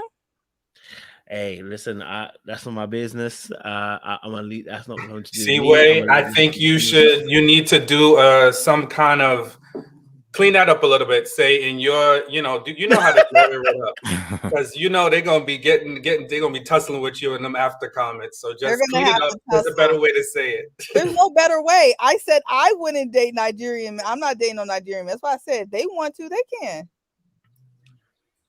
I'm trying to help you. There is in your experience, Nigerian men, have not all, you got to do the not all, but something like that. You can't save us, Sean. I'm trying, because you're gonna hit. I am the domestic. I'm the domestic diplomat for Nigeria, and I just come against those comments. You're gonna get them comments. No, because I've been saying that since I was about 18, 19 years old. I made an exception in college because I said, "Dag, let me just make an exception. Maybe I don't know what I'm talking about." Regretted it to the 10th degree and never look. You always go with your first instinct. So no, absolutely not. All right. Then I digress. It stands. You said what you said. Let us swim in the dark, in the deep pools, Sean. Let us swim in the deep pools. As for me, I don't co-sign those particular statements. Those are seaways and seaways alone. The only thing I'll say, I'm sorry. Go for it. He might be a king without a kingdom, though, because he said he's a royalty. Did he say it's royalty? Yes, he did. He sure did. We're from Zamunda, Wakanda. I'm not getting into it. Y'all are bad vibes. I got nice to do y'all. These are you lot's vibes. When they start cussing and saying that the panel was bad vibes, they mean you guys. I'm just saying. No, but coach, that's what he said. Hey, I ain't saying nothing. I'm just telling you what he said. He said he's proud of his royal heritage. And he needs to, the woman that he's with needs to embrace his Nigerian culture. Okay. Yeah. So basically, he's coming to America. Now, JR. So say y'all. Don't tack that to me. Chris, if you see this, you can see me and Sabrina not in this, bro.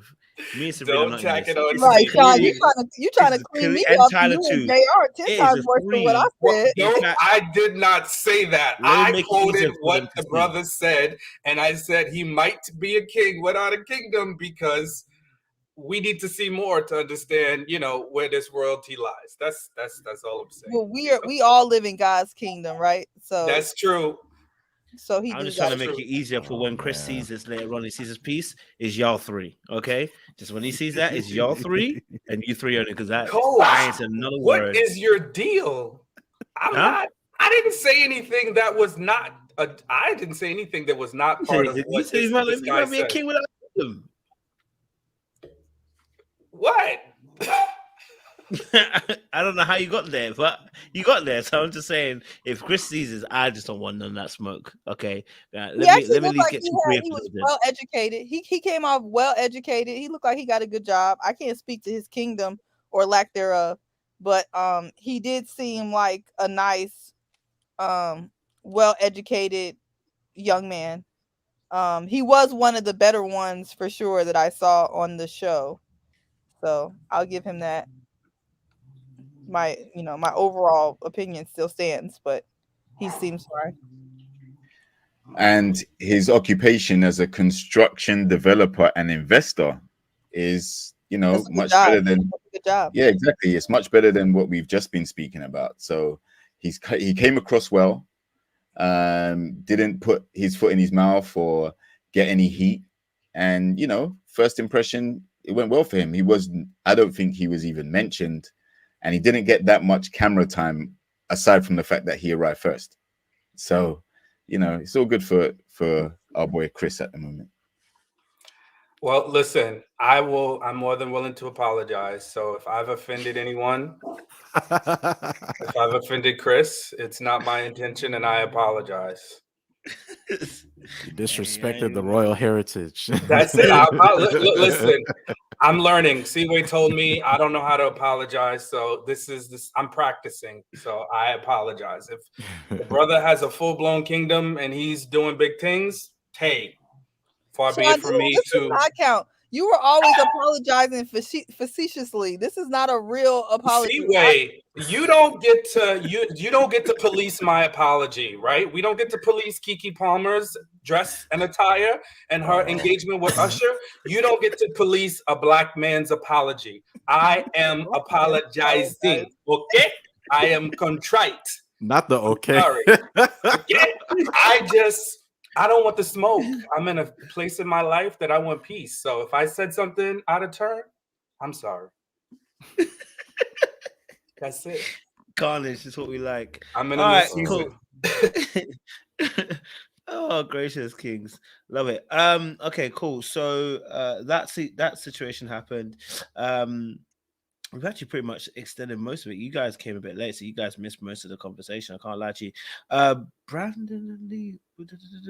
Oh, I guess we talked about Brandon earlier on, but Brandon and Lee situation. I don't remember if you remember, he had a conversation with Lee, and he felt like he was judged by Lee when he told her his story about the fact that obviously he had been married twice to the mother of his kids and divorced, and he told her the story, and she said obviously he's moving a bit savage or something like that, whatever, which is a bit of a shame. Just in case you don't remember who they are, Brandon, very, very handsome guy, tall, handsome, with the open shirt out as well. He knows what he's doing. And obviously, if you do remember as well, Lee here as well. Okay, so, but he felt like he was being judged by Lee in their conversation. Want to get you guys' thoughts, get your thoughts on this situation between Brandon and Lee. What was your thoughts? Anyone can take it if they feel ready to go ahead. Brandon and Lee. Yes, Jay, I'll go for it. Yeah, I wasn't surprised that he felt judged, and maybe he was, because like I said before, his situation would be a lot for some people. Coming into a setting where she's probably looking for someone in a similar relationship position or have similar relationship goals to her. If he's already got almost a full plate, then she may not be feeling him, but at least she didn't put it in a mean, aggressive or condescending way. But he seems like he's gonna be sensitive to anybody kind of saying anything about that, because obviously there is an element of bravery, wanting to try again, start a new relationship with someone. But I just still feel like it's 6 months since divorce. Like we said earlier, we don't know how long the separation was, but somebody hears that, naturally their ears are going to stand up and be like, nah, this is too much. And like I said, his visuals may play some role. He looks like he's fairly tall, so that may give him a little bit of grace, but for a long-term relationship, there'll be a lot to think about. And it's still early, so we're not there yet, but it would be a lot to consider for anybody to want to really get seriously involved.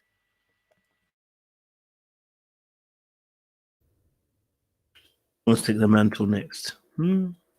Brandon Lee, judgment. Yes, Seaway, go for it. I think he's kind of in a lose-lose situation. I really appreciated his honesty.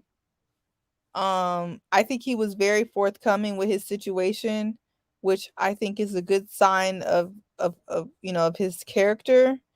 And I don't necessarily fault him for being in the 10-year marriage, getting divorced, and trying it out again. I think, well, it could be a sign of codependence, or it could be a sign of really trying to make it work with the mother of your 4 kids or 3 kids at the time, right? That's not really the problem. I think the big problem is that he's here in general at this time. I think if this all happened maybe 2 years ago, his story would be received a little better. But I think with the knowledge of the fact that he already went back with his ex-wife before, which most people, when they get divorced, there's no circling back. So to circle back after a divorce is already kind of extreme. I think that's just a red flag because it's only been 6 months. So did they judge him? they didn't really seem like they judged him per se. I just feel like they made a decision that his timeline and his situation just wasn't for them. And I think that was actually a smart decision, because I just think he needs either more time for himself or more time for other people to be comfortable with his situation. Because even his response, oh, maybe I may go the savage route, it's like, you haven't even decided yourself how you want to process the second divorce. You know, like, that's just kind of a lot. I was hoping they didn't send him home, though, because he's honestly one of the few things we have to look at. But if they do send him home, I mean, it is what it is. There's that. But yeah, I just think he has a complicated situation, and 4 kids, like True Love Forever says, it's just a lot. That's just a lot. Even if he didn't have the 2 divorce situation, 4 kids is just a lot. So that's kind of what I think. Appreciate that. Thank you. Ali, you want to take it? I think, yeah, it is a tricky situation with Brandon. Although I don't know, because it sometimes it might turn around where he might be saved and make it to the next round. Because I'm thinking from, I think it was DC, Ready to Love. I think it was Devontae. He had 3 or 4 kids with 3 different women or so, and he was able to go for it. And he actually connected at the time with I think her name was Alila or Alila. Aisha. Aisha. Oh my goodness. Dante Aisha. and Aisha. Yeah, Dante and Aisha. Yeah, and eventually they clicked at the time. So maybe there might be somebody out there in the group that takes a liking into Brandon. But other than that, I mean, the chances are just kind of slim to none. And then the timeline too, with the marriage that he had with his ex-wife, being married twice, and after 6 months, you're on the show. I'm thinking, well, what happened with that marriage? Did he possibly pull a Jeffrey? Because Jeffrey had her little situation going on. So there's kind of there needs to be some kind of investigation there, and I don't think there's just any proper healing. Like, why not just take the time to yourself to recoup, wonder why it went wrong, what could you do better, things of that, and just really get to know who Brandon is instead of just going on a show. So we'll just have to see. Either want Habibi or Brandon. Like, that's all. I like Brandon.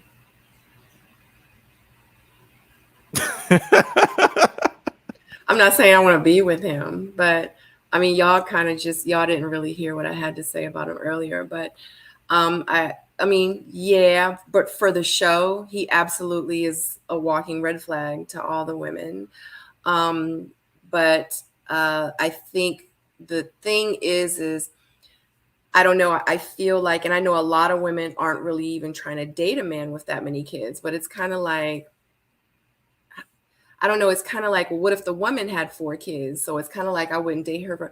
I just feel like it's always someone for someone out here. You know what I mean? You're going to meet somebody that's going to be your person, and they're not going to care how many kids you have. And I feel like personally, his wife or his next ex-wife is not on this show. That's just how I feel. But the fact that he just got divorced just 6 months ago, and like I said earlier, y'all wasn't on here. What if they were separated for 3 years? You know what I mean? And the divorce. And I think in Texas, you have to wait like a whole year before you can even get divorced. You know what I'm saying? So, and it's a lot of different variables. It's a lot of different things like behind the scenes that we don't know about Brandon. So, but you're sitting down and it's like kind of like speed dating. So people are trying to hurry up and get to know him. And then the stuff that he kind of like, well, yeah, I've been that. So of course it is going to kind of like raise some eyebrows, but I kind of feel like he seems like a good guy. I just hope that someone kind of gives him, gives him a little bit of interest so we can find out more about him. You know what I mean? Because he might make it to the end. He might find his wife off the show. Who knows? Because they see something in him because there's a lot of guys out here that are single that ain't never been divorced with no kids, and they trash. And he just got divorced 6 months ago, got 4 kids, and he could be amazing. You know what I mean? So I don't know. I just look at it in a different kind of way, but I'm just saying he's not for me, but I think that he will absolutely be for someone else. Thank you, Sabrina, for being fair. For us divorced guys, out there, I think, listen, it shows that we're able to commit, right? So at least he's not afraid of commitment. And he went back and, he's persistent. So he tried again. So hats off to that. And let's see, 4 kids is a lot. And I think he's 30 something. So that's a lot right there. But, look, people do it. It's manageable. So I think, hey, look, and the double standard is men usually, we're not bearing the brunt of it. I mean, I don't want to assume and say how involved or not he is in his children's lives, but typically it's, it's the women that do most of the heavy lifting with the children, right? So, yeah. But then he said something that I'm just curious about. It's going to be very random. I'm not judging his career. I'm just curious. He said he's a train conductor or train something or the other. Is there a metropolitan train system in Dallas? I didn't know that. Does anybody know that? Is there a train, anybody in the audience in Dallas? Or does he work for Amtrak, or so does that mean he travels a lot? That when he said that, I was thrown off because I didn't know that they had a major train system in Dallas. Oh, okay. Somebody said, yeah, he's a dispatcher, and he can work remotely doing that. Oh, okay. They said they have a light rail. Oh, okay. See, I learned.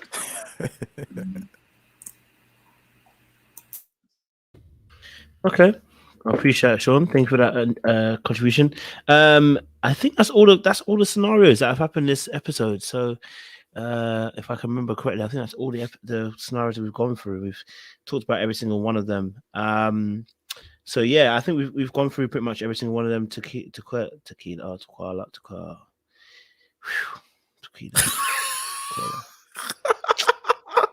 We talked about the transracial guy. You talked about him. You talked about the transracial guy. Transracial? Yeah, Habibi. How is he transracial? Oh my God. Yeah, because he's black, but clearly he has adopted, a Middle Eastern identity. Transcultural. No, it's transracial. He's not Middle Eastern. Is he trying to be more like? He's changed his name because Habibi is a term of endearment. It's not somebody's name. So, he's not trying to be like Nation of Islam type situation, though? No. He said he's lived in Dubai and he's adopted the culture, and that's his identity. He identifies with his Middle Eastern brothers and sisters. I think he had a tattoo of. That's what Rachel Dolezal was, transracial. I'm not making this up. So I don't know what's going on today. I can't. I don't know what's going on today. I have no clue. Transracial. He just couldn't say that he adopted a different identity. I thought he had he changed his name to Habibi. His name is not Habibi. Okay. No, his name's Travis. Thank you, JR. His name is his birth name is Travis, but he put on that head covering, and he is saying he identifies with Middle Eastern culture. The thing is, he performs like that. He actually wears that headdress and everything for what he actually does. Yeah, every video or everything he does, he's wearing that. As a saxophonist too. Sean's right. That's the definition. I just Googled it. You're right. Thank you, Sabrina. Come on, guys. And at the end of the day, he's playing a saxophone. That is an American instrument. Like he's a whole persona. This guy is gonna wreak havoc on all of us. I hope they keep him because I want to watch the madness. Because then he says, "Oh, when he was describing his career, you know, what did he say? Like it romances the ladies or something like, you know, like what, bro? He's like a snake charmer, It's like, but what using are the you talking saxophone about, instead of the dude? flute. Do you even believe this? Yeah, I thought it was more like cultural appropriation, like he's trying to pick a different culture. I mean, clearly he's black, but whichever he's trans something for sure. Let's just say the racial part. Don't say Trans something. Don't say trans something. It's not a something. Not Racial. y'all not talking about that. Transcultural or transracial. Racial. He wants to be Middle Eastern. He is a person of color. Yeah, Child, involving, encompassing, or extending across 2 or more races. That's right. Thank you, Sabrina. Like this is. Come on. My bad, Sean. You was right. But he from Southeast and mixed with a lot of caca, I thought. Well, hey, that's what I see trans foolishness, but you know, we're not gonna.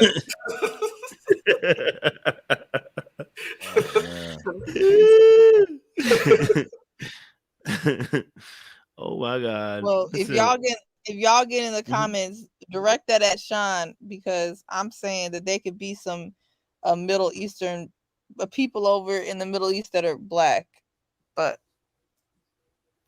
anyway, I don't want no. I'm just saying that I don't want no comments. Don't at me, please. The Nigerians and now the Middle Easterns is coming at you. Y'all just want to be hurt today, right? When the comments come in, it's not my I business. didn't say anything about Middle Eastern people. I said that he is a person of color from America perpetuating to be someone from the Middle East. Right. And he has changed his name to Habibi, which is not his birth name and actually is a term of endearment in the Middle Eastern culture. Mm-hmm. I mean, again. Okay, we're truth tellers, right? Like that's the truth. You know, it could be a little rough, but that is the facts. His name is Travis. He goes by Habibi, which means he's wearing a Middle Eastern inspired head garb, and he's lived in Dubai, but he is not from there. And he says he identifies with their culture. Don't forget the salmon suit to go with them. Hey. Like, what are we saying here, folks? Not that controversial yet. Now, maybe the transracial part, okay, some people may or may not agree with that term, but that's what it's described as. It was funny how Jessica pointed out, like, I don't see any red flags because all I see is just red. She knew off the bat, just something was just everything off. is everything is just red. Like, I think also a good point is if he keeps his hair covered the whole time, people are going to think he's hiding something underneath there. That's actually very true, though. Ladies did say that. No, I mean, listen, it's very true though, because if you can't see underneath the hair, and you're always wearing the head wrap, that there may be something underneath that. We're not saying it is or isn't, but there's a fair point to make. Mm-hmm. I ain't gonna be mad at that. I can't be mad at that. That's a fair point to make. So, whether people take it off or not, I don't know. That's right. Somebody said, Katie said, stop gaslighting me. Gaslighting me. What we gonna do? We're gonna gaslight you, Sean. Don't worry about it. But no. Any other thoughts? Any last thoughts, guys, on this episode? Because I think we've covered every single one. So, any last episodes? Listen, I'm sure we'll get more tasty the next. It's too early. I just haven't seen anything yet. This episode was very bland, predictable, not bad. Yeah, like nothing per se was sticking out 100%. You know what I mean? So there have been some crazy first episodes we've had on Ready to Love. So I was hoping for more. So hopefully by episode 2, we get more in-depth understanding of some of these characters, some knowledge about who they are, because that would help. But any other thoughts on this, guys? Do y'all think they're gonna bring more people because they're starting with 18? You know, they always usually start with 20. Do y'all think they're gonna add more?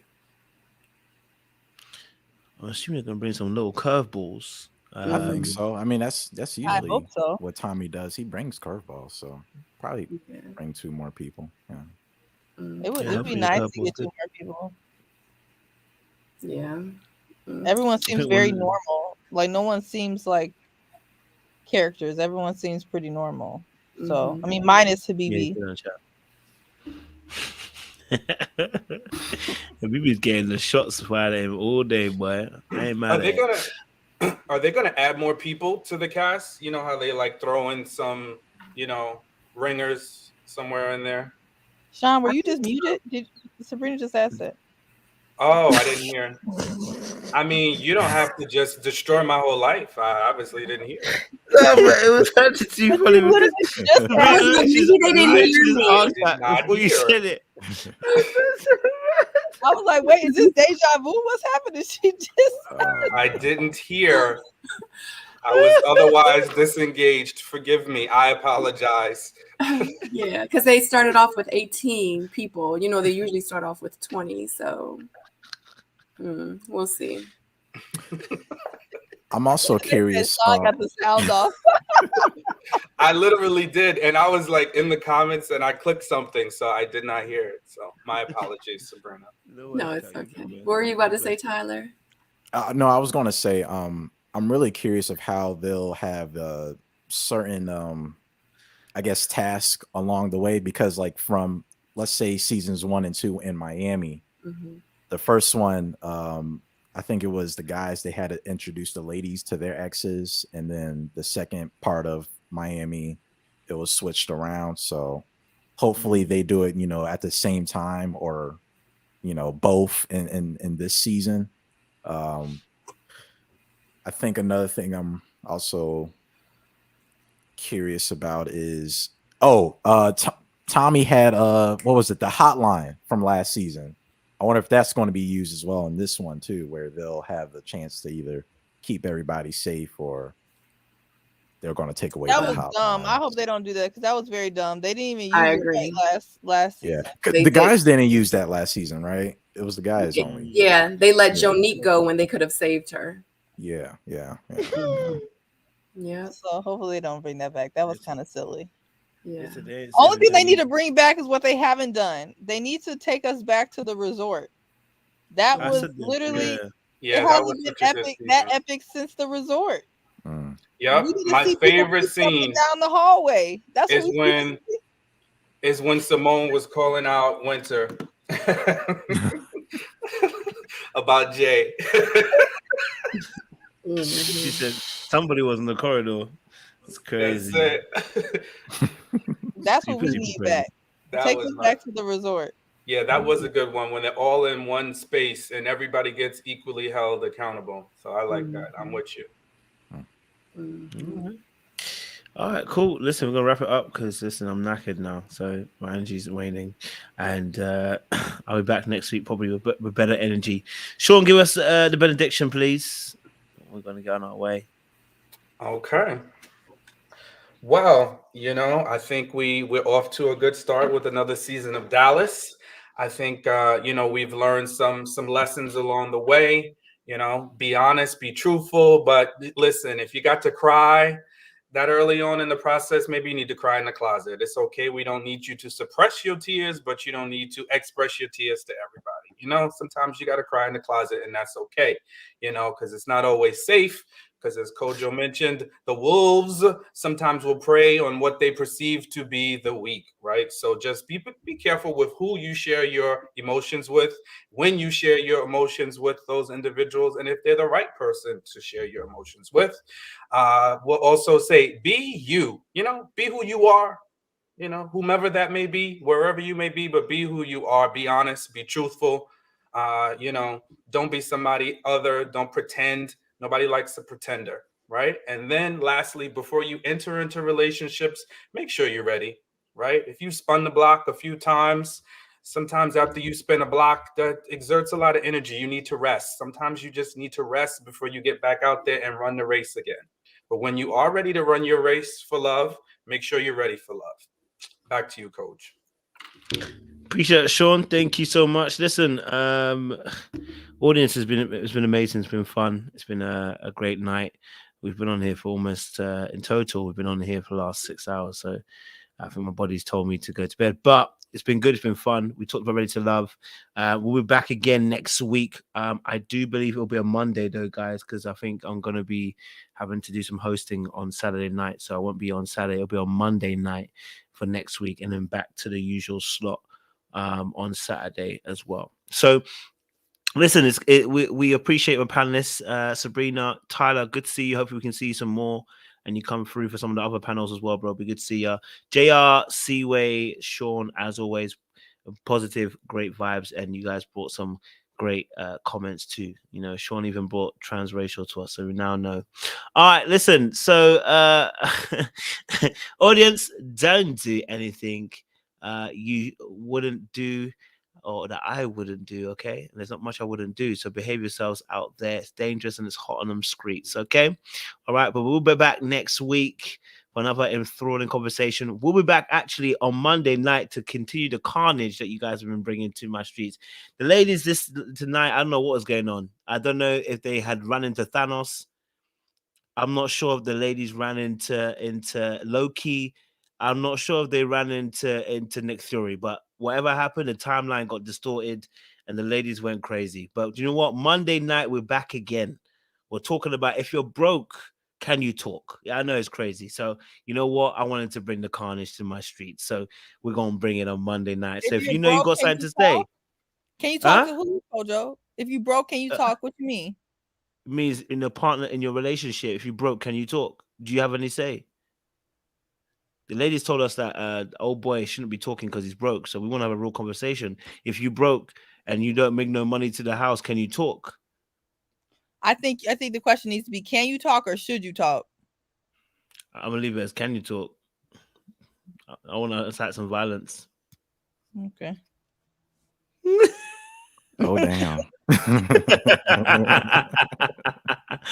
I mean, should you talk is a good one too. So you know what I mean. Should you talk is a good one, isn't it? Do you know what I mean? But so we can do both, and I'm not fast either way. To be honest, we just want a bit of violence. But listen, anyway, guys, we're back on tomorrow is Sunday, so men's panel's actually Sunday, the first one back. So I don't know. We'll figure out a topic for the man them. I don't know if they want to talk about Kiki. If they do, that's fantastic. Apparently, Jonah Hill's moved mad as well. So Jonah Hill's now.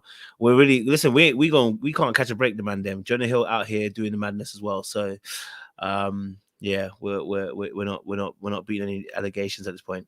All right, listen, like, subscribe, click on the bell buttons for notification of uploads, guys. We appreciate you. We will see you guys tomorrow night for the men's panel. Then Monday night for more carnage. Tuesday night we got our little special membership panel as well. That'll be on Zoom with the Patreon people. So if you know your membership already or you're a Patreon member, my friends, get involved.